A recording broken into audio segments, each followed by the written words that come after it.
Karena sesaat lagi seluruh tepuk tangan yang paling meriah Bapak dan Ibu. Tentunya kami ucapkan selamat datang. Ya kami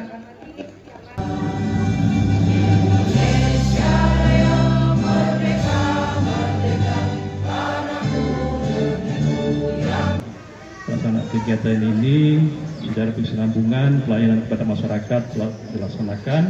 Alhamdulillah beberapa waktu yang lalu diberikan kepercayaan kita melalui Ketua Tim PKK juga kita mendapatkan juara 1 Posyandu dan mewakili Kota Palembang dan Gombah di tingkat provinsi juga telah mendapatkan penghargaan.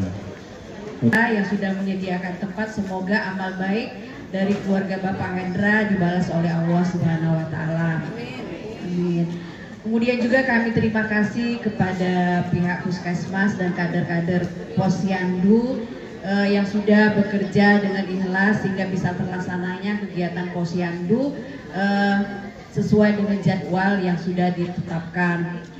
Kepada masyarakat, semoga Posyandu ini bermanfaat bagi ibu-ibu, bagi anak-anak, kemudian bagi anak remaja juga. Palembang dengan mengucap Bismillahirrahmanirrahim dalam hitungan 3, 2, 1. Silakan Ibu kita berikan tepuk tangan yang paling meriah Bapak dan Ibu.